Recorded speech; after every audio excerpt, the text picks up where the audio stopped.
Of course. Hi, everybody. Hi, Arizona from the great state of Michigan, which you all are welcome to visit anytime. It is absolutely lovely in the fall. And I may come visit you when we have our freak snowstorm every April. So we can do a little state exchange.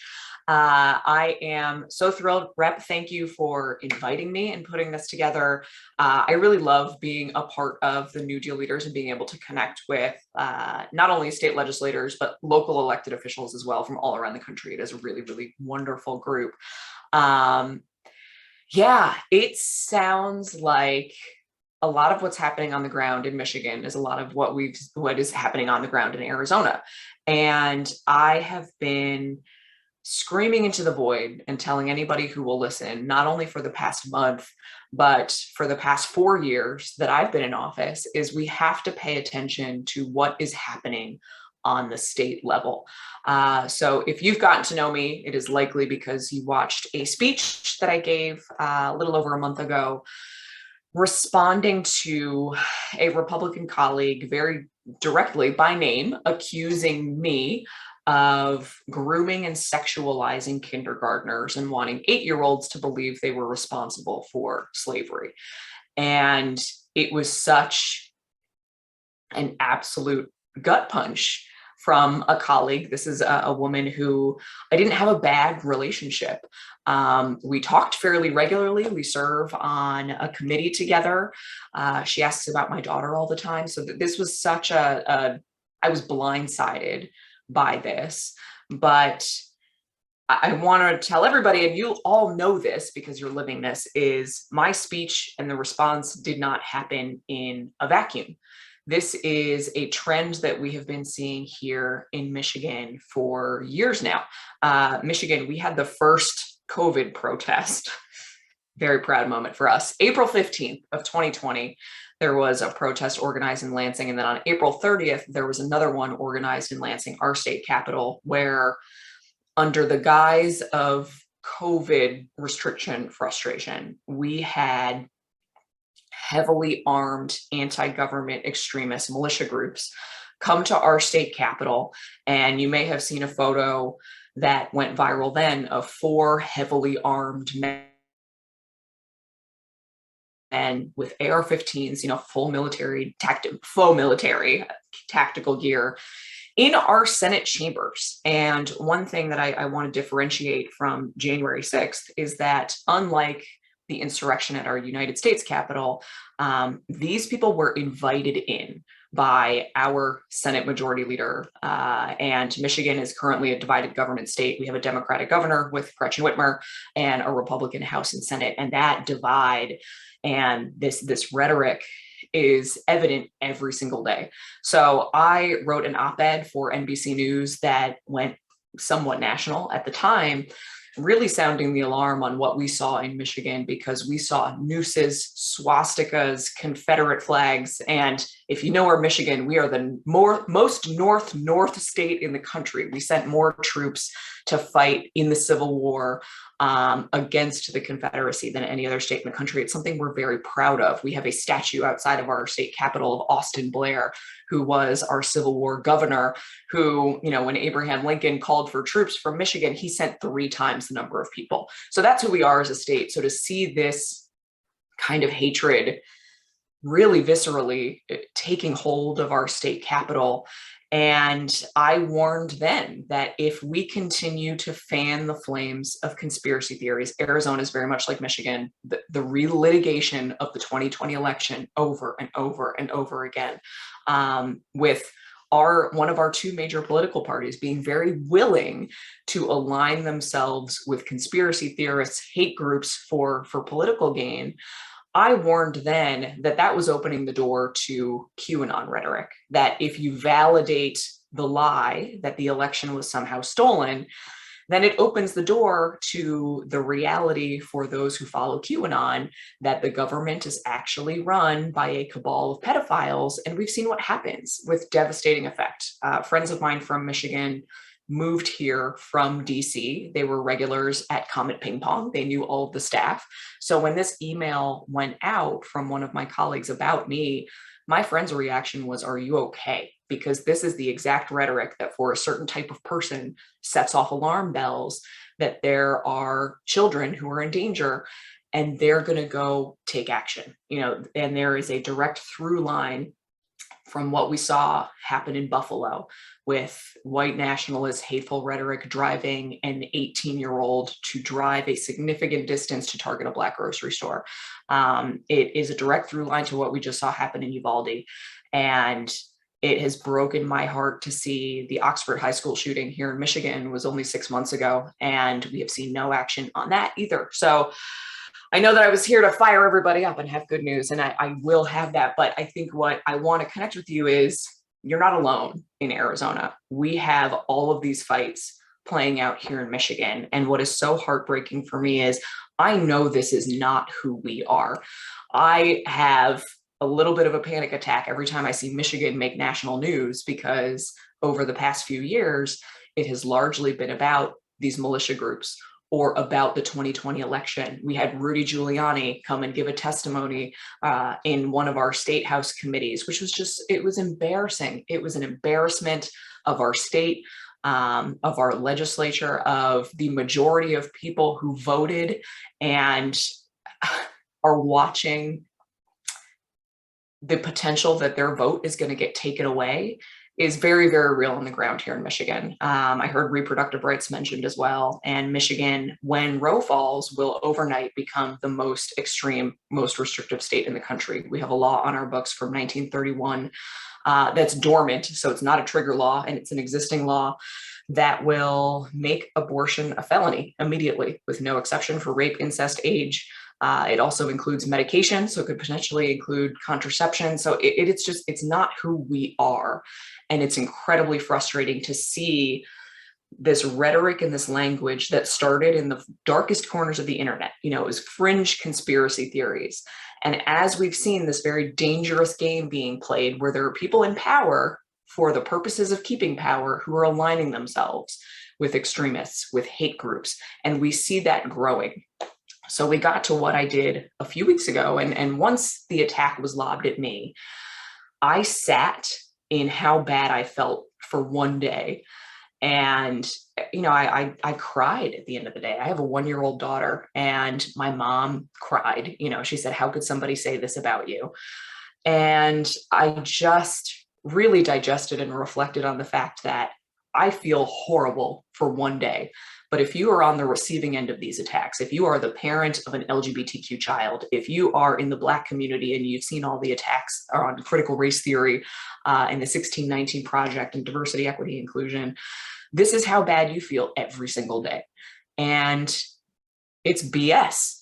And one of my biggest challenges for the past month is not cursing on national television, but it was really a reflection of taking our own identity back. I think that too often we get caught in mudslinging, especially those who are involved in the political process. And there is certainly a lot of hypocrisy on the other side that we can point to in terms of family values and what that means. And the first version of my speech had a lot of that type of language included, but I took it all out because at the end of the day, there's a woman who calls my office fairly regularly. And I flipped a Republican district to Democratic when I ran for the first time in 2018. So I have a lot of Republican constituents.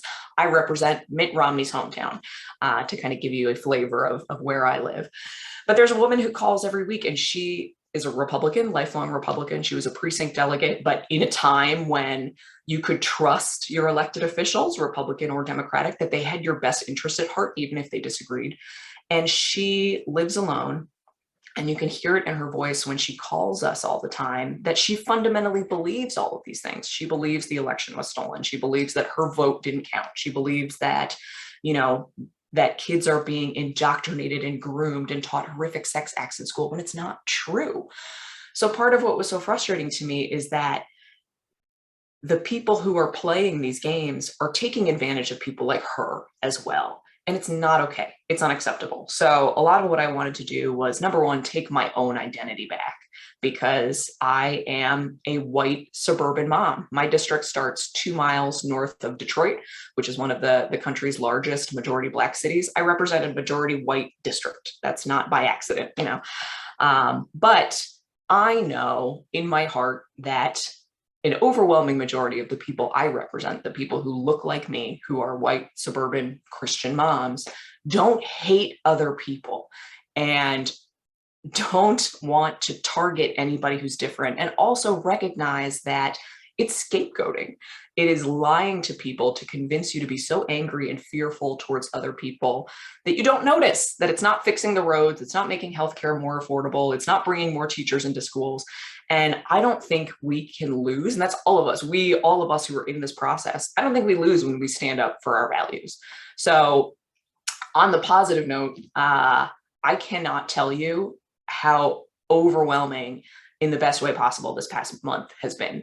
My office has certainly gotten national attention, usually because of election conspiracies. So when I saw the speech starting to do some numbers and I saw Hillary Clinton retweet it, which was a very bizarre experience, I warned my staff, I was like, watch out, we're going to get threats. We're going to get, hate mail again. And we didn't. It's been more than a month now, and overwhelmingly, my PO box is stuffed every single day when I stop by. Our email is full, our voicemail is full, and it's from people who are Democratic, Republican, Christian, atheist, Jewish, all different backgrounds, all ages, white, black, and, everybody who said, you're right. This has gone way too far. This is not who we are. And I've got one constituent who I quote all the time, who she's a Republican, she voted for me. And she says, I just want this to be boring again. I don't want to have to watch the news. I really don't want to have to watch what you guys are doing. I just want to trust that you have our best interests at heart, and kind of get back to that time when, here in Michigan, our Republican Party, they were conservationists. Planned Parenthood was started in Michigan by Republicans. And if we can get back to that place, and we're just debating, how we raise and spend taxes and some of the other differences that we have, we're going to be in a much better place. So the response has been overwhelmingly positive and across the board. I have talked to so many, particularly suburban moms in my district, who walk up to me at events when I'm walking around and say, I have been so tired over the past few years, and any other moms on this call, it. I had a baby during COVID. Like, I'm tired as anybody else. Moms are tired with school closures and trying to balance work and family, but I've had so many women come up to me and say, you're right, and you make me feel like I can fight again. So we're organizing the same way that we did in 2018, when I ran for the first time. We have, groups that started who've never done political work before. There's a group here that now has more than 5,000 members called Femmes for Dems. And it's suburban moms who were never super active in politics before. A lot of women who might have voted with their husbands or didn't vote at all because it wasn't important, who organized in 2018, did registered people to vote, got buses out to go make sure that homeless residents could get to the polls. I mean, so much amazing work. And we're doing that again because I think the exciting opportunity right now is that this is such a pivotal moment for all of our states and our country to decide who we are as a country. I think a lot of us, especially those of us in swing states, we went through the inauguration of President Biden and we breathed a sigh of relief. And we all thought, we worked so hard to get to this point, it's going to get back to normal. But it didn't. And I think we have to acknowledge that. And it doesn't matter if Donald Trump is in office or not. There is a lot of hate and anger and fear that has been brought to the surface. And frankly, a lot of the people who are leveraging those tools right now are much more dangerous than he ever was.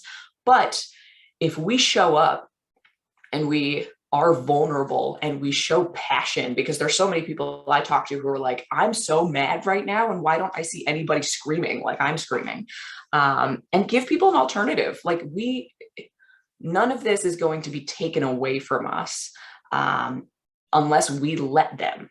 So that's what inspires me, is if we give people an alternative, we give people another option, we tell people, I know you're frustrated and tired, and the past few years of COVID has been exhausting, but here's another way forward. I can't tell you enough how engaged people are. And I'm so thrilled that you all are doing this work because it matters in the states. I've had a lot of conversations with people who say, like, I'm worried about President Biden's poll numbers and what US Senate race can we volunteer with or donate money to make a difference? And I tell them none of them. Go to your state, go to your local elected officials, go to your state legislatures. This is where it all happens. And we're the ones, as a good representative knows, we're the ones on the ground talking to people every single day, as all of you are. So we are both the last line of defense and the front lines. So bring it all back down. And that's my spiel, but I'm happy to take any questions, comments, hear about warm weather in Arizona. Well, thank you. Thank you so much. So much of that resonated with me. You mentioned embarrassment. That particularly resonated with me. Watching the Arizona legislature, I often joke as to whether a person can die of secondhand embarrassment. Is that a thing that's possible? So I want to flesh out a little bit more how you talk through this with people who have disengaged or pulled back from politics, because it's just so bananas. It's so upsetting. How do you bring those folks back in? So I think because it's so overwhelming and so upsetting, I think sometimes those of us, especially those of us who do this work consistently, I think that we can sometimes forget that a lot of people aren't in this space all the time. And a lot of people have checked out, and a lot of people have jobs or multiple jobs or lives or families and a lot of other things going on. So right now, there's no shortage of issues to be concerned about. And when I'm talking to people, especially those who walk up to me and they're like, what do I do? Is to ask, what is the biggest issue that is wearing on you right now? Is it reproductive rights? Is it gun violence? And take one first step. So if it's gun violence, the example that I'm using right now, especially given the rawness of it, and I was just so moved and angry. One of my constituents and friends is a teacher at Oxford High School, and she just sent me all these pictures of, survivors of a school shooting who just stood together for Wear Orange Day and organized and sent all of their love and hopes to Uvalde, and they're organizing to ask their legislators to promote change. So I'm telling people, pick one issue and then join a group that will teach you how to advocate, how to be effective. We are working in my office on potentially, I'm not on TikTok, but one of my new staffers has 3.5 million followers on TikTok. She didn't tell me this when I hired her. She works in my office. So we might start a series of how to become an advocate.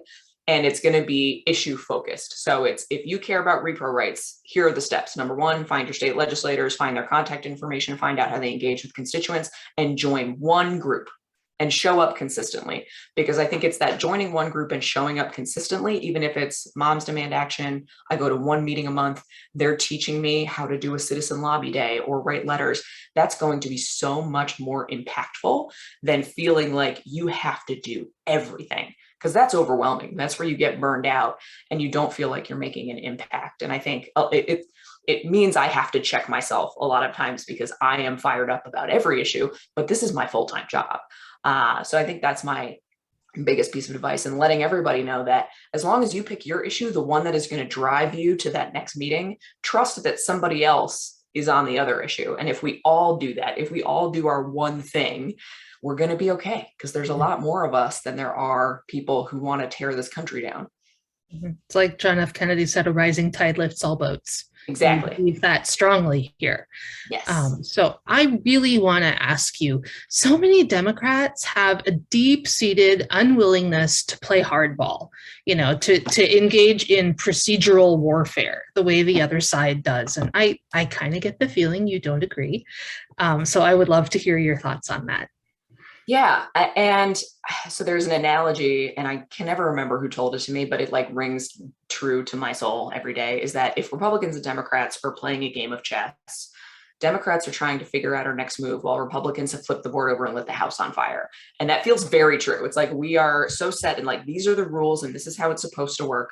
And I don't know that that's wrong, but I think we have to accept that the time we're living in is not normal. I would love to debate my colleagues on policy. And I get this question all the time. I get people who ask me, with how aggressive you are, do you think this is going to hurt bipartisanship? And what I say back to them is, I've been in this job for 4 years. I've introduced 40 bills. I haven't gotten a hearing on a single one. So, like, if I'm going down swinging, because right now the only power I do have is speaking and organizing and helping to inspire others in my community and elsewhere to get active with me, because it's the frustrating irony of I was elected as a legislator and I can't legislate because of the makeup of our state right now. So I could be mad about that every day, or I could figure out what power do I have and what can I do with it in a way that is going to affect change, which is why I got into this work in the first place. So I think it is, we kind of have to let go of a time that is not with us anymore. And I went through this thought process for a long time too, especially as it relates to really dangerous conspiracy theories. I said, oh my God, if I talk about this, is it going to breathe life into it that it wouldn't have otherwise? But this is no longer, fringe conspiracy theories that are kind of tucked in a dark corner somewhere. They're being leveraged and used every single day, again, by one of our major political parties. And, when I get calls from one of my constituents is the mother of a trans daughter, we can't not talk about it because she's living it every day. She says, I don't understand why there's so much hatred and anger. My daughter just wants to play soccer. She's not very good, right? Like, she's not an Olympian. She just has a place where she belongs and she wants to kick a ball with her friends. I don't understand why there's so much hatred. So I think any of us in this space have to accept that. Like, we have to go through all the stages of grief and loss, because it is a loss. We lost a system of norms that we all hold on to very dearly. And my argument to a lot of people is, if we don't get aggressive now, we're never going to get that back. So this is kind of the cycle that I would love to get to a point where it's boring and we can be well behaved and just debate with each other and go out to lunch across the aisle and, do normal things, but we're not there right now. So that's hopefully my argument to fellow Democrats. And, like, people want to know that you feel what they feel. And I think too many of us have been taught to believe that showing vulnerability or emotion is a weakness, and it's not. Especially if you're doing it not just because of you, but because of everybody else. I was very intentional with my speech. Yes, I talked about my own identity, my upbringing, but then I pivoted to, this is why this hurts everybody else. And in all of the follow-up interviews that I've given about the speech early on, people were asking, do you want an apology from Senator Tice? Do you want to work with her again? And I said, no, I don't. This isn't about me. It's not about her. It's about what is happening to everybody else. That makes a lot of sense. And it reminds me of a story I heard about somebody who came into a bar, sat down, and the bartender was like, no, get out. And the people around him were taken aback until he said, that person's a neo-Nazi. And, they show up, it's fine, it's one person, then they bring their friends, and before you know it, you're running a Nazi bar. Yeah. And when they show up, we just say, no, get out. Mm-hmm. So many in the establishment, if you will, I hear this a lot, say that Democrats need to be moderate and be willing to compromise because an openly progressive agenda is fine for deep blue districts, but not in competitive areas. And I'm really intrigued that you represent a competitive area. So I would like to hear your take on that. Oh, yeah. I represent the most purple district in the state right now, and, picked up a seat that we were not supposed to pick up in 2018. And it is probably pretty rare that you're going to get James Carville and the guys who run Pod Save America to agree on the messaging and tone of a speech, but that's what happened. And I've been in conversations with a lot of people since. But I think sometimes we get too caught up in the nuances of policy when, especially on these sorts of things, once we do that, we've lost. The idea that somehow your kids are being indoctrinated in school is a lie. So once we get caught up in the, people have asked me, well, when should kids be taught about transgender sex acts? And it's like, if we start answering that, we've lost, because there is nobody in kindergarten, first grade, second grade who's being taught any sex acts. This is just, should you be aware that people exist? This is the same argument that was being had during desegregation, when under the guise of parental rights, certain groups of parents said they did not want their kids in school with Black kids. This is what this is. This is just, if your classmate has two dads or two moms, should you be able to acknowledge that in school? Anything that is related to kind of sex ed at that age is about bodily autonomy, teaching that it's okay to say no to people, that you don't have to be hugged. And I have, a small child now, but I talk to parents all the time. So I think that when we're debating progressive values and policy, we're missing the point, because the point right now is that these culture war issues are made up by the opposition. CRT, yes, we know it's not taught in schools, but once we're having that debate, we've lost. Because if you listen to interviews from Christopher Rufo, who is kind of the architect of the fear mongering around critical race theory, he's flat out said that his goal was to get people so upset and angry that anything related to diversity, equity, inclusion, slavery, it all means CRT. Like CRT was a code word to get people just fired up and angry. So I think what we have to do is just tell people like it is. These are lies. It's scapegoating. It's moving away from real policy issues. Because most people, at the end of the day, are rational, real people who want good schools, roads, public services, healthcare, in Michigan, water quality, all of the same things. And none of those things are happening because there's so much noise around all of these issues that are made up. And I don't say that to take away from the people who are on the receiving end of the attacks, because this is what is real, is the attacks were made up. They're being used as a weapon, and people are being hurt by it. So we have to stop it for the constituents who are being hurt, but also call it a lie, call it like it is, because whether or not you are the parent of a trans child, like I said before, this is affecting you, because it's also not solving any of the real issues that we have in front of us. Yeah.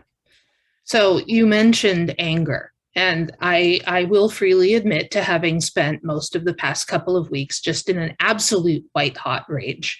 And I have gotten pretty good at leveraging that into action, but so many people don't know how.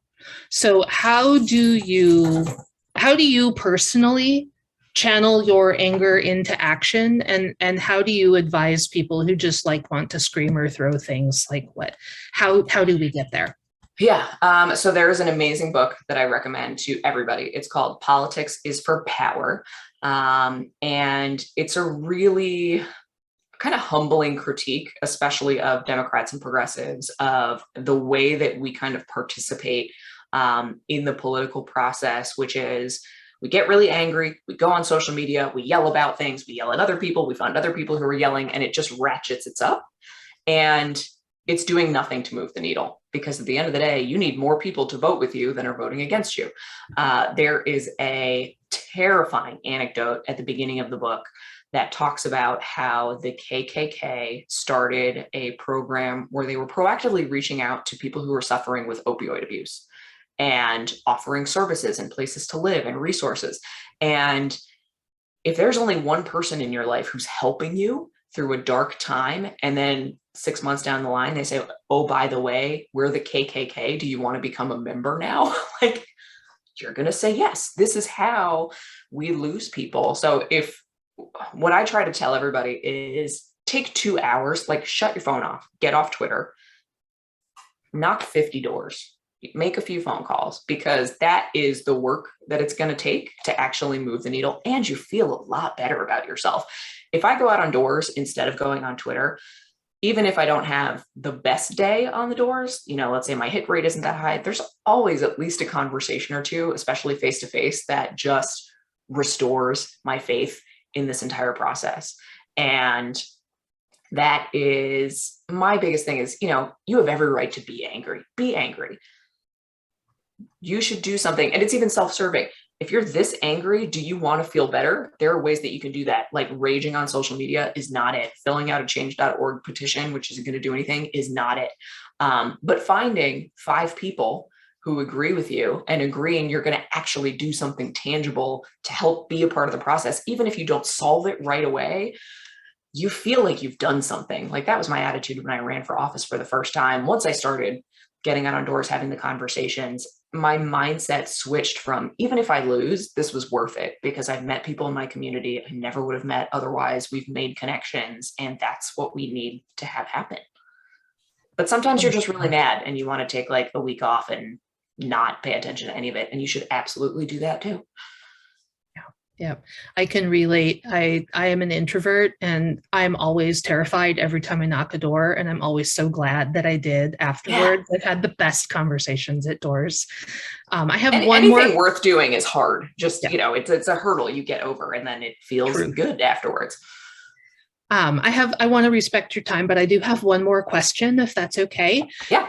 What do you think is the best way for us to fight back against lies and disinformation? I get a lot of questions about how do we flip this? How do we play offense? Do you think it's best to attack it directly as you did in your floor speech? Is there a situation in which you would choose to handle it differently? I think it really depends on the situation. I think arguing with people on social media never wins. Just don't do it. Don't ever engage. Nobody's ever changed their mind in an argument on Facebook. It wastes your time, it wastes their time, and it's probably not a real person anyway. But if you are, let's say, like in a school board meeting and somebody is throwing out something hateful, stand up. You're a parent in that group. Go to the microphone and just say, this is hateful and it's not acceptable here. I think there's a way to do it. And if you watch what I said in my speech, there was no name calling involved at all. It wasn't a hit back. I didn't throw mud at the person who attacked me. I reclaimed my own identity and I said, this is who I am. This is who we are, and shifted it away. I think that's a really powerful way to kind of stay above board. I think a lot of people sort of misinterpreted Michelle Obama's "when they go low, we go high" to say when they go low, we ignore it. And that's not the case. I think that what I tried to say, hopefully came across as, I'm still taking the high road, but you can take the high road and be aggressive at the same time. So I think as long as you stay out of they attacked me, so I'm going to attack them back at the same level, you're in the right. But I will scream until the cows come home. Don't fight on social media ever. It's never going to work. Love it. Love that. Do you have any parting thoughts for us? Oh, keep going. I know it's hard, but hopefully this lets you know that, again, you guys are not alone, and that like death from embarrassment, like we feel that very, very deeply in Michigan. Our two states are incredibly consequential to our country's future. And that is no pressure, but it is something to be proud of. And I think anytime you're at meetings like this, or you're out on doors, you're making phone calls, you are a part of history. And that's a wonderful place to be. Thank you. I have goosebumps. It was such an honor to chat with you today. Thank you so much for taking the time. Thank you. And Representative, I'll see you hopefully in person at an event one of these days.